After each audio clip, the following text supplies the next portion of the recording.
모든 그 복음서 성경 중에서 가장 먼저 집필된 성경입니다. 그래서 마가복음과 같은 관점에서 쓰인 성경, 그것이 마태복음이 있고 누가복음이 있고, 그래서 마가복음까지 포함해서 세 권의 복음서를 우리가 같은 관점에서 봤다. 그래서 공관복음 이렇게 하고, 마지막 네 번째 요한복음은 제4의 복음 혹은 요한서신 이렇게 별도로 구분해서 봅니다.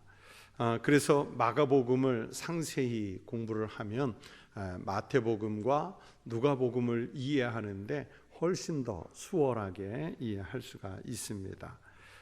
그 마가복음이 16장으로 구성돼서 복음서 중에서는 제일 짧지만은, 그러나 이 마가복음서에는 예수 그리스도께서 왜 오셔야 했으며, 예수 그리스도의 사역은 무엇이며, 예수 그리스도의 죽으심은 또 무엇이며, 예수 그리스도의 부활은 무엇인지를 잘 정리한 내용의 말씀이 바로 마가복음에 연속되고 있습니다. 그래서 복음이 시작된 1장부터 시작해서 이제 15장 끝자락 33절부터 47절을 오늘 보고, 이제 남은 16장을 앞으로 또 보시도록 하겠습니다. 오늘 33절부터 47절까지는 크게 사실은 두 단락 내용의 말씀이지만, 좀 편리를 위해서 제가 오늘 여러분에게는 세 부분으로 나누어서 말씀을 드리려고 합니다. 그 첫 번째, 세 부분 가운데 첫 번째는 33절부터 37절의 말씀인데, 예수님께서 십자가 위에서 숨을 거두시는 장면의 말씀이고요. 두 번째인 38절부터 41절까지 4절의 말씀은 예수님이 죽으실 때 성소의 휘장이 두 갈래로 찢어지는 장면의 말씀이 소개되고 있습니다. 그리고 42절부터 47절 마가복음 15장의 맨 끝절의 말씀은 예수님 돌아가신 후에 아리마대 요셉이 예수님의 시신을 안치하는, 무덤에 안치하는 내용의 말씀까지 이렇게 세 개의 단락이 나오고 있습니다. 말씀드린 대로 이 단락 세 개를 하나씩 말씀드리겠는데, 첫 번째 33절부터 37절은 예수님께서 십자가 위에서 마지막으로 숨을 거두시는 장면이라 말씀드렸지 않습니까? 그런데 말씀이 시작될 때 예수님 십자가에서 숨 거두는, 십자가에 달린 그 시간이 6시 그렇게 돼 있는데, 6시가 언제 시간일까요? 여러분, 이스라엘 사람들, 특히 고대 시대 때 그들의 시간은 우리와 조금 다릅니다. 이들이 성경에서 말씀하는, 오늘 본문에서 말씀하는 6시는 현재 우리가 사용하는 시간으로 따지면 정오를 말해요. 정오. 그러니까 이제 1시간 조금만 지나면, 한 45분 지나면 이스라엘식으로 하면 6시가 될 거예요. 6시가. 그리고 9시는, 자, 6시에다가 3시간을 더했으니까 9시는 몇 시일까요?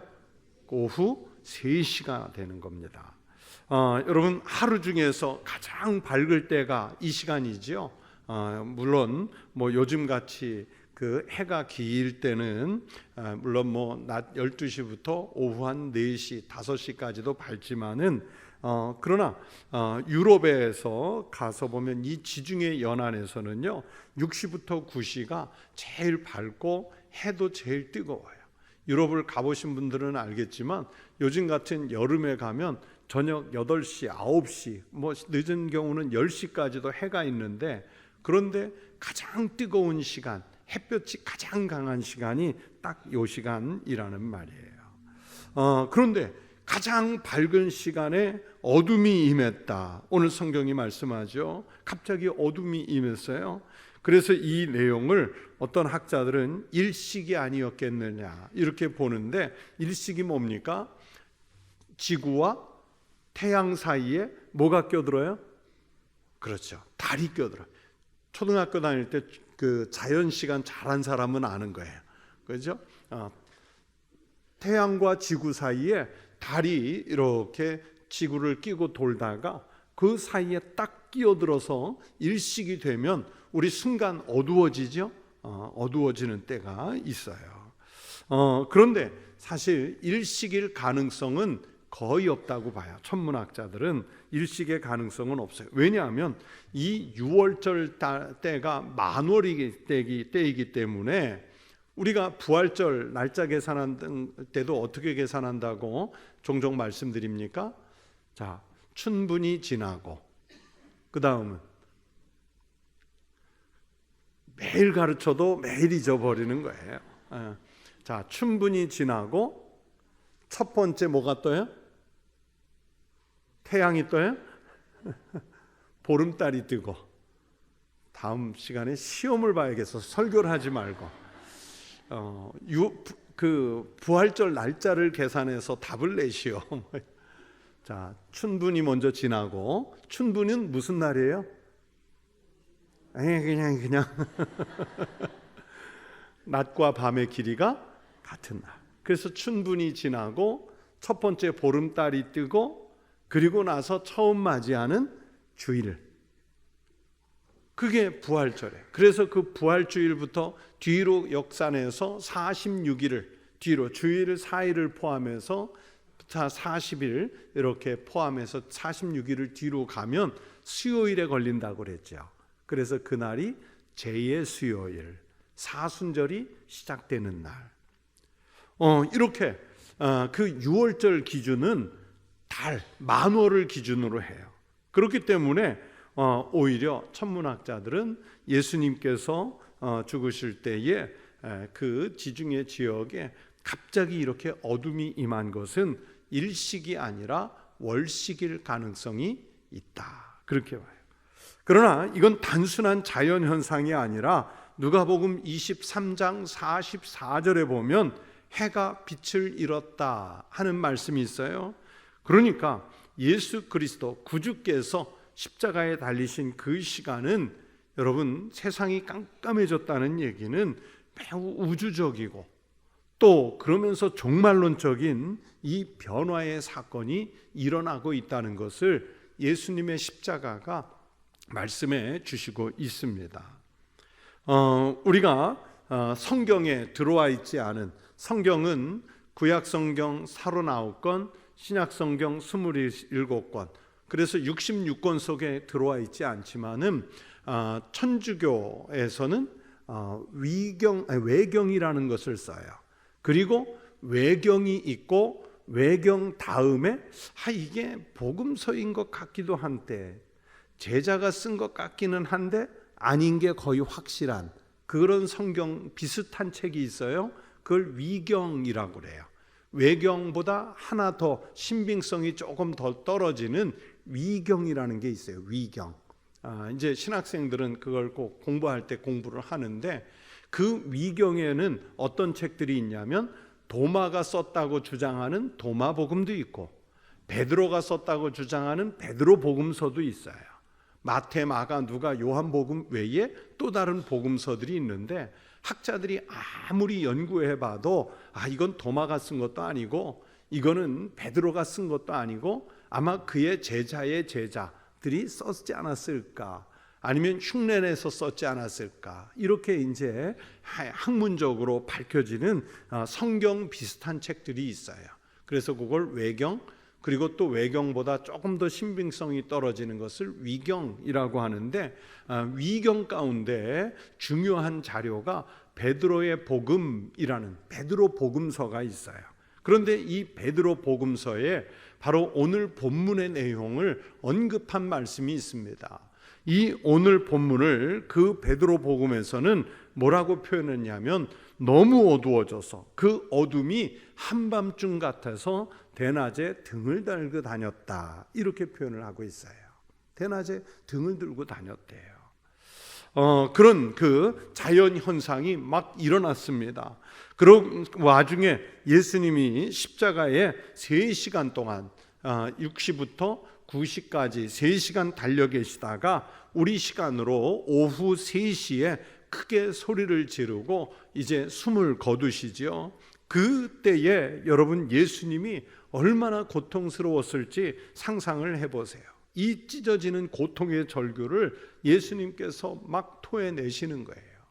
십자가 위에 그냥 매달려 있습니까? 손에 못이 박히고 발에 못이 박히고 또 머리에 가시관을 쓰고 옆구리에 창이 들어오고 그랬을 때 예수님이 얼마나 고통스러웠는지, 이 땅에 메시아 그리스도가 오시면 그분이 겪으실 고통에 대해서 이 시편 22편 1절, 이건 메시아 시라고 하는데 거기에 이렇게 말씀했어요. 내 하나님이여 내 하나님이여 어찌 나를 버리셨나이까. 어찌 나를 멀리하여 돕지 아니하시오며 내 신음소리를 듣지 아니하시나이까. 장차 메시아가 그리스도가 오시면 이런 고통의 절규를 토해내시고 돌아가실 것이라는 것이 이미 시편 같은 성경에도 예언이 돼 있었습니다. 그런데 오늘 본문에서는 예수님이 시편 22편 1절을 가지고 외치시는 그 음성을 엘로이 엘로이 라마 사박타니 하고 외쳤어요. 그것을 여기에 써 놓으셨어요. 그런데 이 말은 아람어예요. 헬라어도 아니고 히브리어도 아니고 히브리어와 조금 음절이 비슷한 아람어예요. 여러분 전에 제가 아람어 단어를 가르쳐 드린 게 있어요. 뭐 많은 걸 가르쳐 드리지는 않았고 두 단어 가르쳐 드렸어요. 뭘 가르쳐 드렸죠? 이래서 시험을 봐야 된다니까. 뭐 제가 20단어를 가르쳐 드렸습니까? 두 단어 가르쳐 드렸잖아요. 뭐 아빠. 자, 그럼 또 한 단어는 엄마. 그 두 단어 가르쳐 드렸는데 이 아람어는 그 예수님 당시에 유대인들이 그냥 흔하게 쓰는 지역 언어였어요. 그런데 엘로이 엘로이 라마 사박타니 하는 것도 아람어입니다. 아람어예요.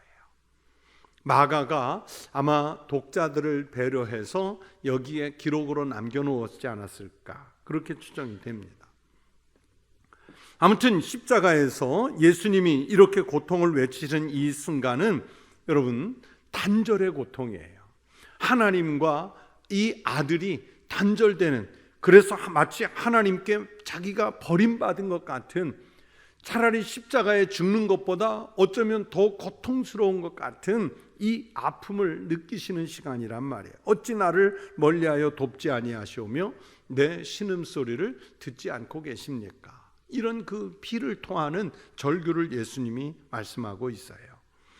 여러분 사실은 우리가 죄로 인해서 하나님과 이 단절의 고통을 우리가 맛보아야 돼요. 우리의 죄악에 대해서 하나님이 진노하시고 있기 때문에 우리는 하나님께 자발적으로 나갈 수 있는 게 없어요. 우리가 세상에서 무슨 공로를 크게 쌓는다든지 또 아니면 돌을 무슨 깊이 쌓는다든지 우리가 무슨 방법으로 주님 앞에 갈 수 있는 길이 없었어요. 즉 예수님이 죄 때문에 돌아가신 것이 아니라 온 인류가 범하고 있는 이 죄악의 집결된 장소가 어디냐면 지금 예수님께서 달려있는 십자가란 말이에요. 여러분 죄는 필연적으로 하나님과 우리 사이를 갈라놓습니다. 우리가 건널 수 없는 강이에요.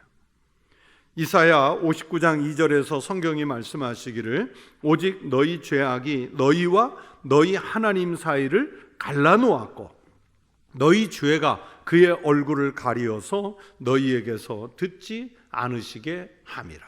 자, 하나님과 우리 사이를 무엇이 갈라놓았어요? 죄가 갈라놓았어요. 즉 단절의 고통이란 말이에요. 예수님의 이 단절의 고통은 사실은 우리가 겪어야 할 고통이에요. 그런데 예수님이 지금 십자가에서 그 단절의 고통을 대신 겪으시면서 우리는 하나님과 다시 연결될 수 있는, 우리 같은 죄인이 감히 하나님 앞에 다시 나갈 수 있는 길을 열어주시는 장면입니다. 내가 곧 길이요 내가 곧 진리요 내가 곧 생명이다. 나로 말미암지 않고는 아버지께로 올 자가 없다 말씀하시는 그 말씀이 지금 어디에서 실현이 되고 있느냐?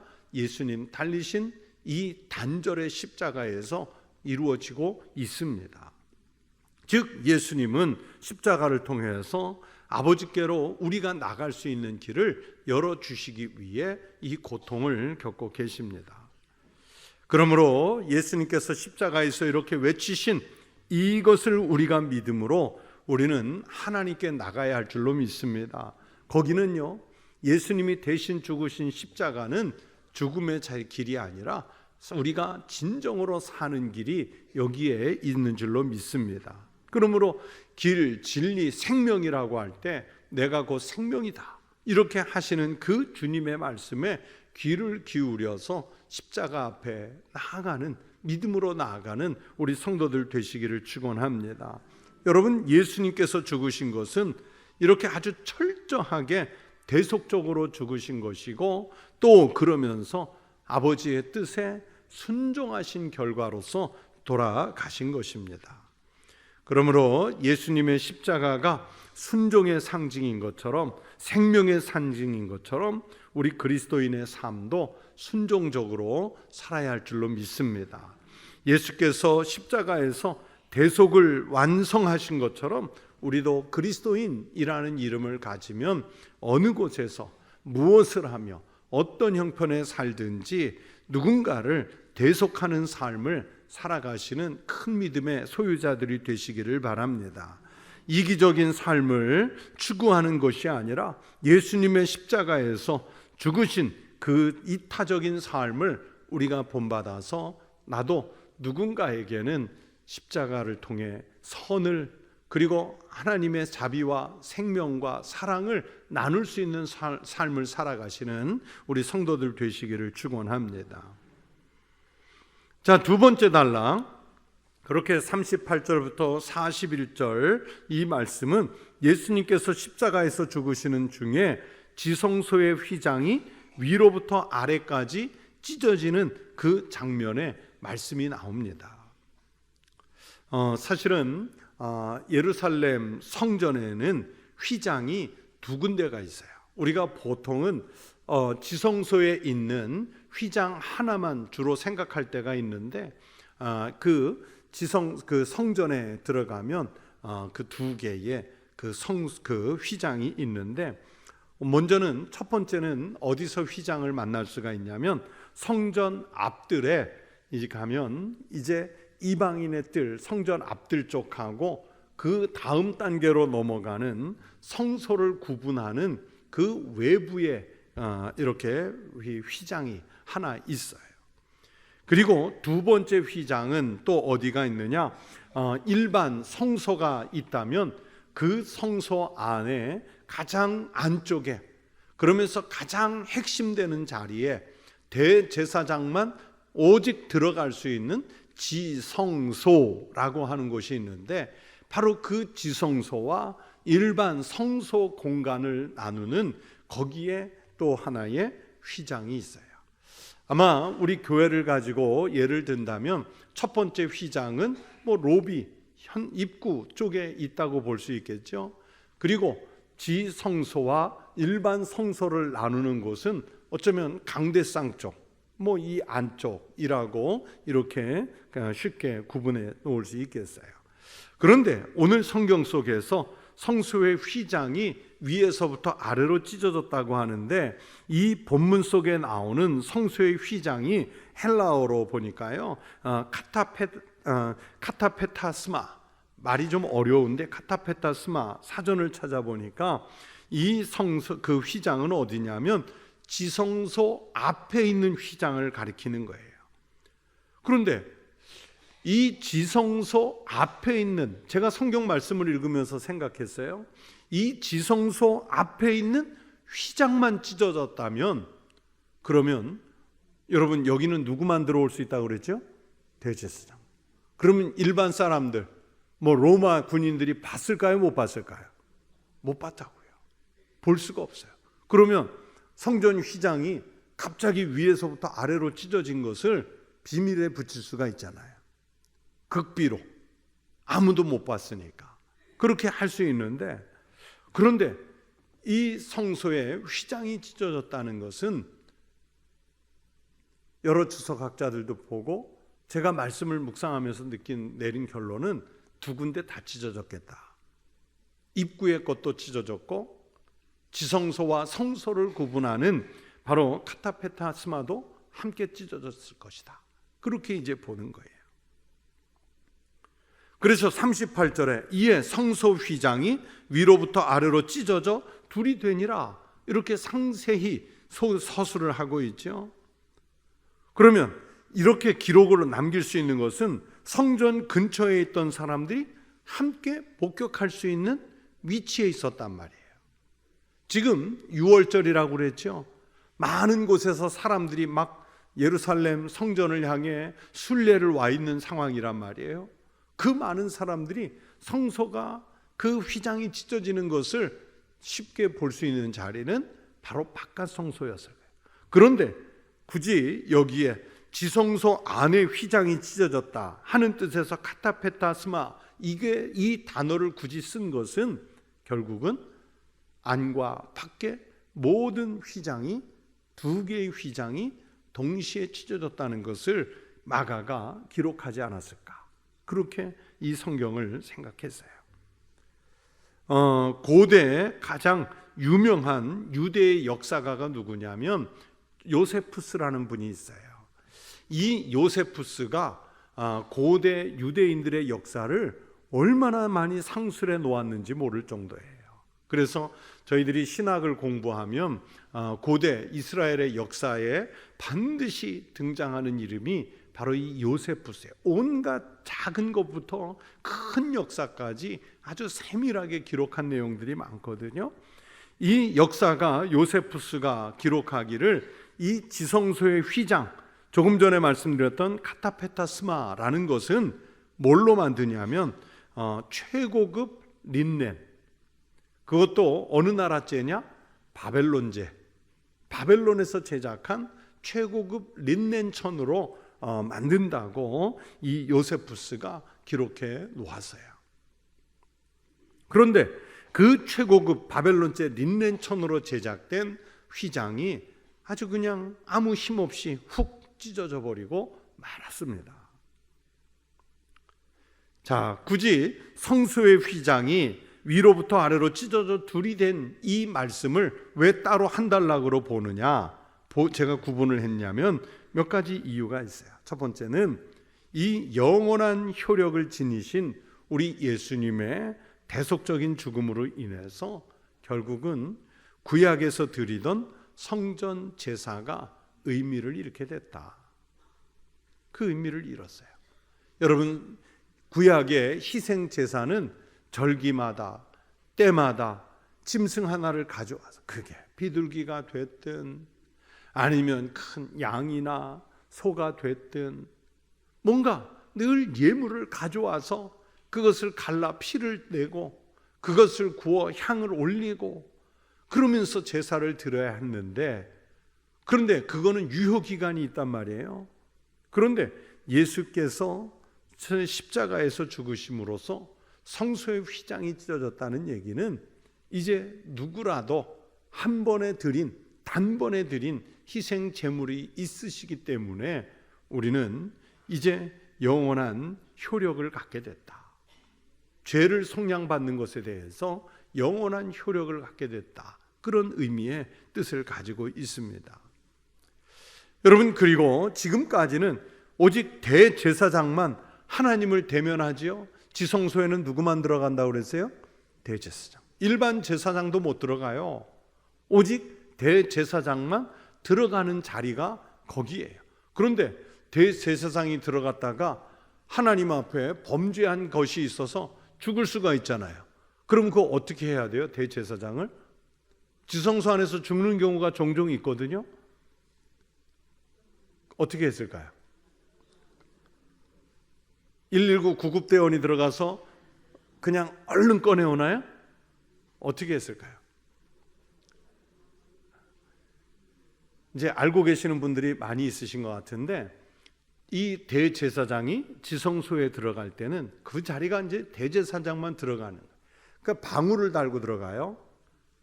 그러면 대제사장이 거기서 기도하고 피를 뿌리고 이러는 사이에 계속 움직여야 되잖아요. 그러면 방울 소리가 밖으로 계속 들리지요. 그런데 방울 소리가 안 들리면 어떻게 된 거예요? 죽었다는 얘기예요. 그러기 위해서 또 끈을 묶은 채로 들어가요. 그러면 일반 제사장들은 지성소 안에 들어가지 못하니까 끌어내서 그렇게 처리를 했어요.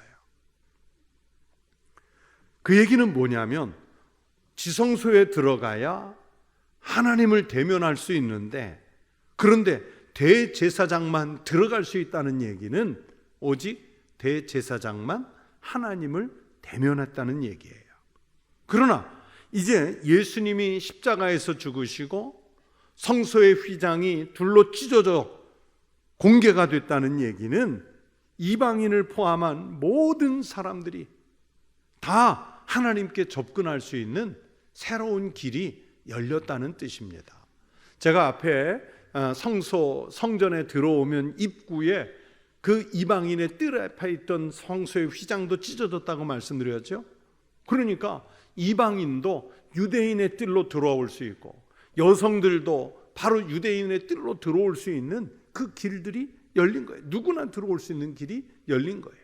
그리고 안에 성소와 지성소를 구분하는 그 성소의 휘장까지 찢어졌다는 얘기는 누구나 다 그 성소, 지성소 안을 공개해서 볼 수 있는 그런 자리가 됐다는 뜻이죠. 그래서 우리는 원래는 하나님 앞에 감히 갈 수 없는 존재였는데 우리가 아무런 장애 없이 하나님 앞에 갈 수 있게 됐다. 이게 어디에 성경에 있냐? 히브리서 10장 19절부터 20절 말씀입니다. 여러분, 우리 이 말씀 같이 읽어보실게요.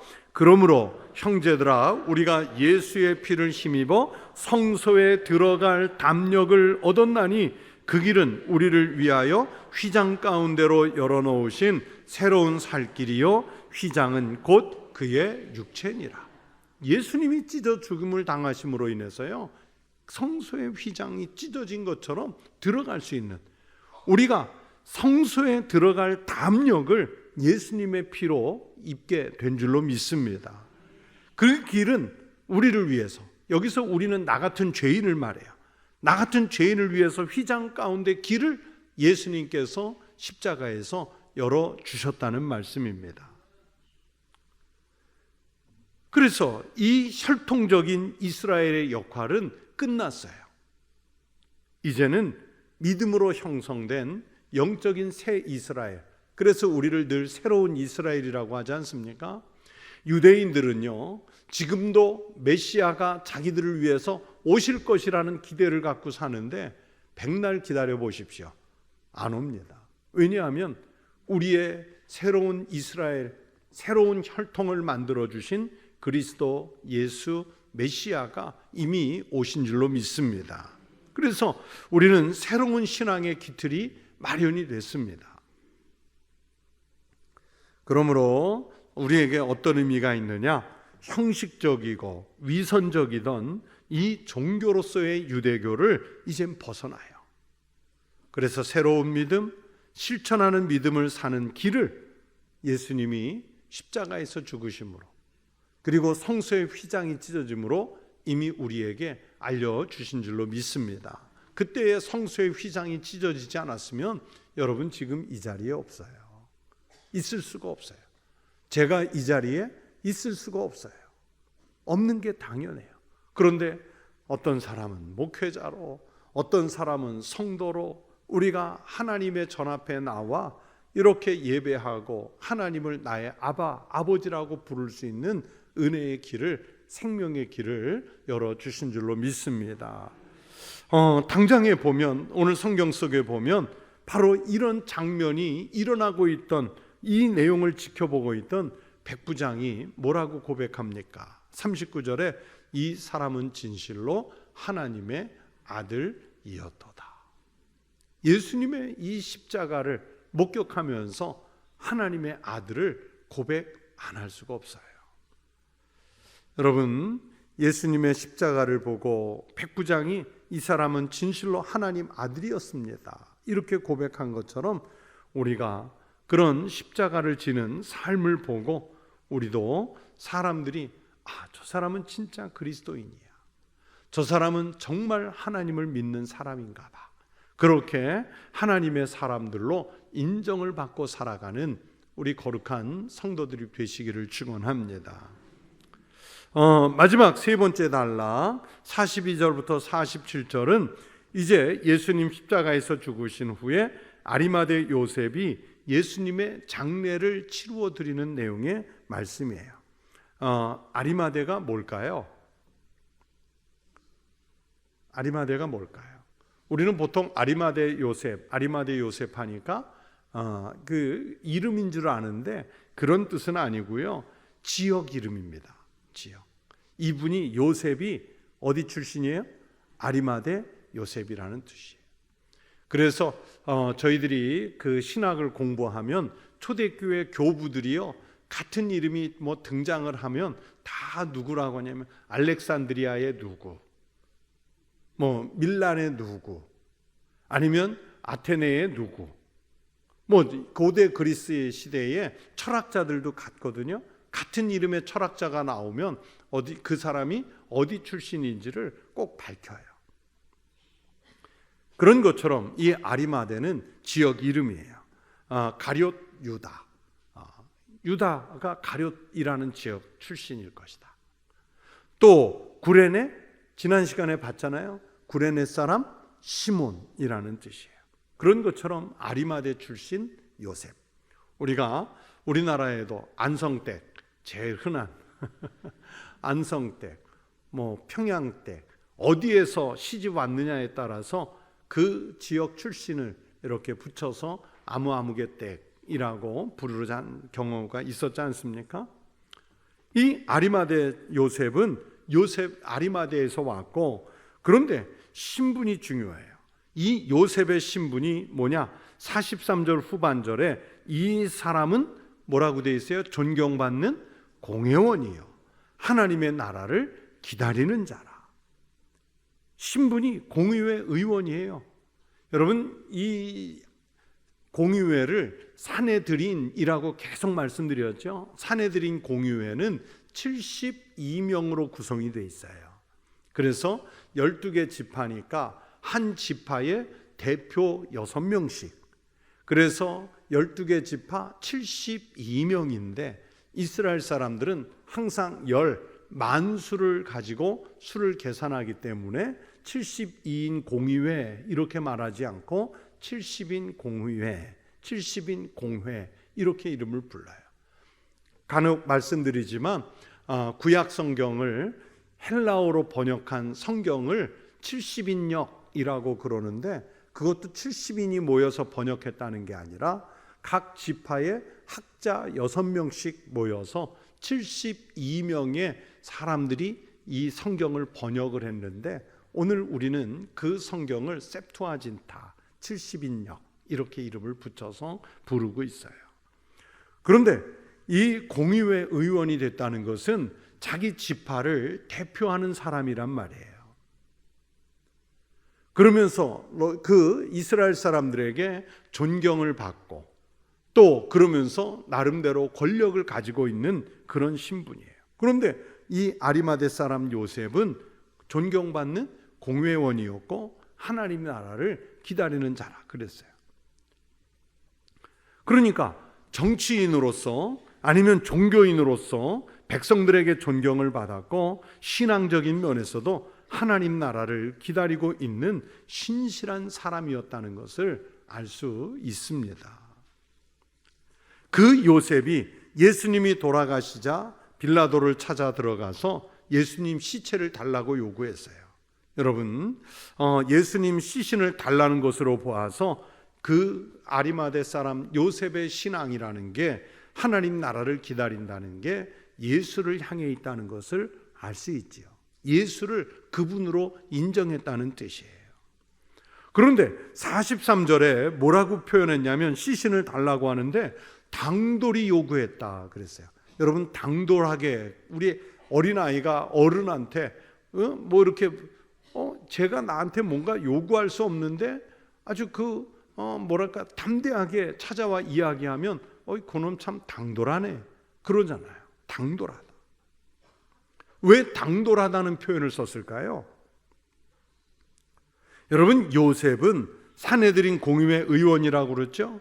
말씀드린 대로 유대인들에게는 고위직 지도자란 말이에요. 그런데 여러분, 지금 요셉이 달라는 그 시신이 누구냐면 예수님이잖아요. 예수님은 이 요셉이 자기가 속해 있는 공의회에서, 그렇죠? 공의회에서 어떤 선고를 받았습니까? 신성모독죄. 신성모독죄. 이 선고를 받은 죄인이란 말이에요. 그런데 그 죄인의 시신을, 자기가 속해 있는 공의회에서 내린 시신을 찾아가려고 하면 결국 어떤 일이냐? 공의회 결정에 반대하는 반역자가 될 수 있는 위험이 있어요. 여러분, 이 장면에 성경을 읽으면서 그런 생각 해보셨는지요? 그냥 일반인이 아니라 공의회 의원이라는 신분을 밝히고 예수님의 시신, 신성모독죄로 처형을 당한 예수님의 시신을 찾아가려고 하고 있단 말입니다. 또 로마의 입장에서는 왜 빌라도가 예수의 십자가 처형을 허락했냐면, 유대인들이 계속 요구했던 게 뭐냐면, 우리는 왕은 가이사밖에 없습니다. 그런데 이 자가 계속 우리들의 왕이라고 주장을 합니다. 정치적으로 반란을 꾀하던 사람입니다. 이런 명분을 내세워서 예수를 십자가에 못 박으라고 빌라도를 압박했지 않습니까? 그리고 빌라도는 비록 자기 뜻은 아니지만 그 의견을 수용해서 예수를 십자가에 내놓았단 말이에요. 그 얘기는 예수에게 정치적 책임을 지웠다고요. 그러면 여러분, 로마 입장에서는 반역죄, 정치적 그 형벌을 가지고 사형을 시켰기 때문에 이 정치범을 쉽게 내줄 수가 없어요. 그럼에도 불구하고 요셉은 시신을 달라고 요구하죠. 그렇기 때문에 당돌이라는 표현을 썼어요. 현실적으로 여러분, 예수님 장례 일정은 매우 급합니다. 42절에 보면 이날은 준비일 곧 안식일 전날이므로 저물었을 때에 라고 시간이 특정되어 있어요. 여러분, 히브리인들은 날짜 계산을 언제부터 한다고 그랬죠? 해질녘부터 다음날 해질 때까지. 그러니까 안식일은 오늘의 시간표로 따지면 금요일 저녁부터 토요일 저녁 해질 때까지예요. 안식일이 시작되기 전에, 즉 해가 있을 때 장례가 빨리 마무리돼야 돼요. 오후 3시에 돌아가셨으니까 아무리 지중해라고 그래도 시간이 급하단 말이에요. 그리고 이스라엘 율법적으로 봐도 유대인들의 장례는요, 늘 죽은 당일에 해요. 우리는 뭐 사흘장, 나흘장 하지만 그렇지 않아요. 신명기 21장 22절, 23절 상반절에 보면 사람이 만일 죽을 죄를 범함으로 네가 그를 죽여 나무 위에 달거든 그 시체를 나무 위에 밤새도록 두지 말고 언제 장사하여? 그날에 장사. 그러니까 시간이 조금이라도 지체되면 안식일을 범하고 당일을 넘겨서 이 율법을 범하게 됩니다.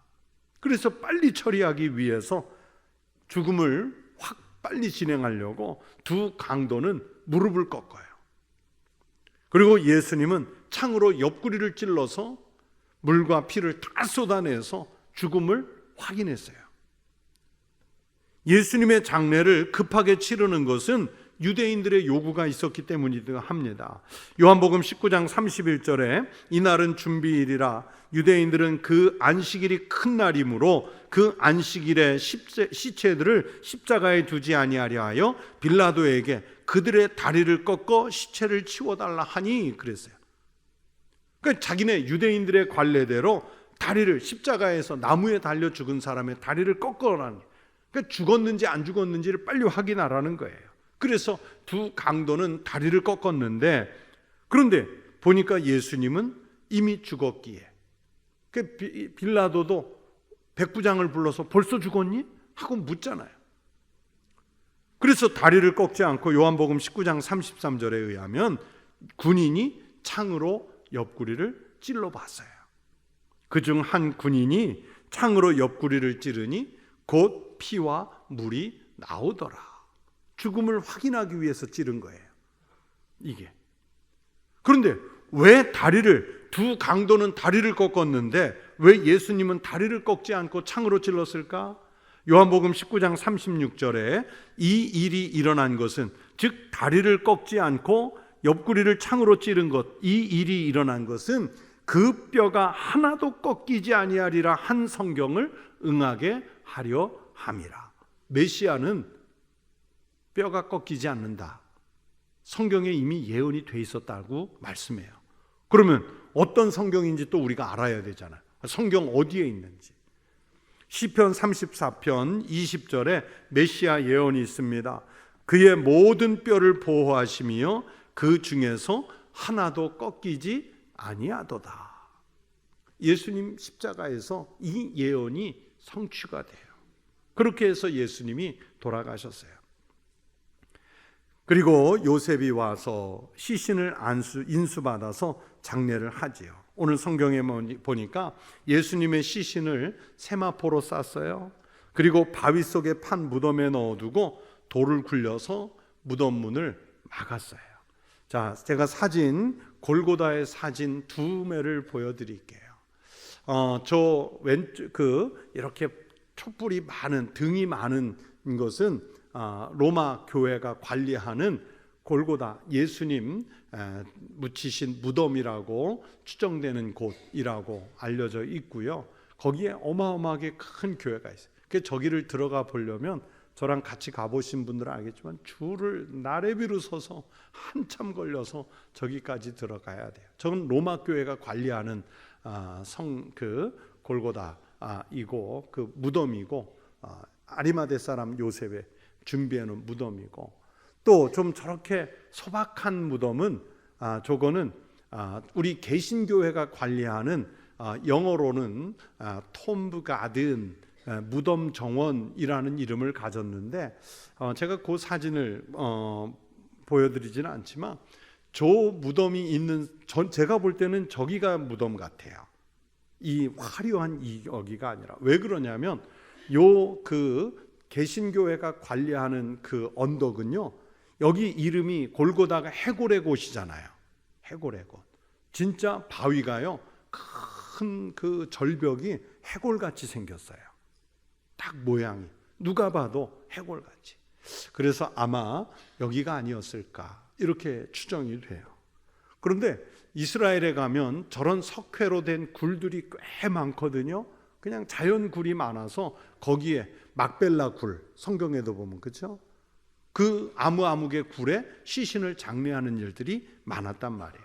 그리고 부자들은, 권세자들은 또 좋은 무덤을 이렇게 미리 준비해 두고 있는데, 아리마대 사람 요셉도 좋은 무덤을 준비해 뒀다가 아마 예수님을 여기에 안치했던 것 같아요. 무덤 사진을 두 개를 더 보여드리면, 하나는 거기에, 이게 좋은 사진이 없어서 보통 인터넷에 웬만하면 사진 이미지가 좋은 게 많은데 의외로 없더라고요. 제가 그냥 좀 어설프지만 제가 찍은 사진을 이용하는 건데, 한쪽에 그 개신교가 관리하는 거에 그 입구에 뭐라고 써 있냐면 He is not here. 여기에, 그분은 여기에 계시지 않는다. 그러면 어떻게 됐느냐? For he is risen. 그분은 부활하셨기 때문에. 무덤에 그렇게 써 있어요. 옛날에 써놓은 게 아니라 교회가 써놓은 거예요. 그리고 옆에 그 동그란 돌은, 이 돌은 실제 예수님 무덤을 막았던 돌은 아닐 거예요. 근데 저 큰 돌이, 아까 그 돌 무덤 입구에 이렇게 홈이 있어가지고 저런 돌 무덤 입구를 이렇게 탁 막는, 그래서 장정 몇 사람이 매달려서 굴려야 겨우만 가는 그런 큰 돌 무덤 입구, 이렇게 문이 있어요.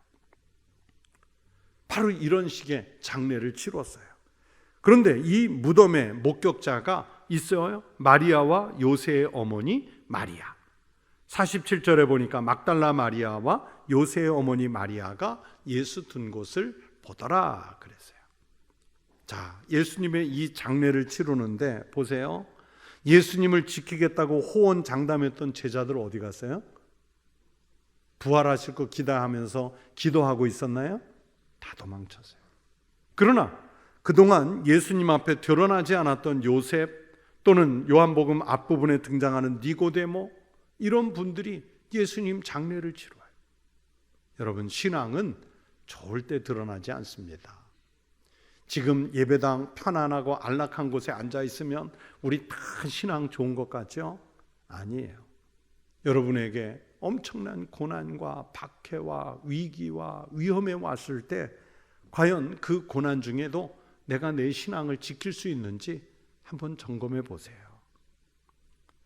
앞에서 조금 말씀드린 대로 요셉은 예수님 장례 때문에 자기의 사회적 신분, 자기의 영향력 다 빼앗길 수도 있어요. 반역죄로 몰릴 수도 있어요.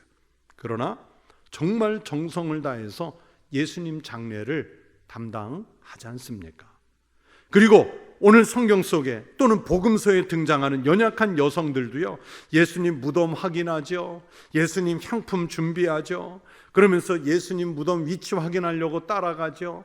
위치 확인한 다음에 먼저 예수님 부활하신 거 목격하죠. 제자들에게 달려가서 부활 소식 먼저 알려준 것도 제자들이 아니라 바로 이 여성들이었잖아요.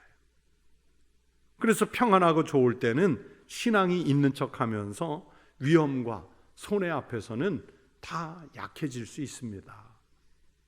심지어 베드로를 보세요. 예수님을 그냥 부인합니까? 저주까지 하면서 부인해요. 예수님을 원망하면서 부인해요. 우리가 그렇지 않으리라고 누가 장담할 수 있겠습니까? 여러분, 어떤 위험과 어떤 고난 앞에서도 신앙을 지키시기를 바랍니다. 그리고 나를 희생해서, 오늘 요셉이 그랬고 여성들이 그랬던 것처럼 나를 희생해서 주님의 일을 하시고 선한 영향력을 신앙으로 나타내며 사시기를 바랍니다. 이렇게 예수님의 죽으심과 장례는요, 철저하게 성경의 예언대로 진행이 됐습니다. 그러므로 예수님의 장례를 지켜보며 우리도 그래요. 우리의 삶을 하나님 말씀에 맞춰 살아가시기를 축원합니다. 그것이 바로 예수님께서 십자가를 통해 부활을 이루신 것처럼 우리가 하나님 말씀에 맞춰서 살 때 그곳에 하나님의 의가 이루어질 줄로 믿습니다. 이 믿음의 삶을 살아가시기를 주의 이름으로 축원합니다. 기도하겠습니다. 하나님 아버지, 우리 주님께서 우리에게 생명을 주시려고 십자가 위에 달리기를 마다하지 않으시고 그 엘리 라마 사박다니, 어찌하여 하나님께서 나를 버리셨는지 하나님 단절의 고통을 호소하며 십자가에서 죽으신 그 아픔을 기억하며 우리도 우리가 지켜야 할 믿음, 우리가 가야 할 신앙의 길, 그것이 십자가의 길일지라도 담대히 갈 수 있는 큰 믿음을 허락하여 주시옵소서. 어떤 위기와 상황과 형편 속에서도 우리 주님 부인하지 말고 우리 주님 예수 그리스도를 나의 주, 나의 하나님으로 신앙 고백하며 살게 하여 주시옵소서. 이 시간 주님께 귀한 예물을 드렸습니다. 그 손을 축복하시고 이 거룩한 예물이 하나님 나라의 하나님의 뜻을 이루는 일에 쓰임받게 하여 주시옵소서. 예수님 이름으로 기도하옵나이다. 아멘.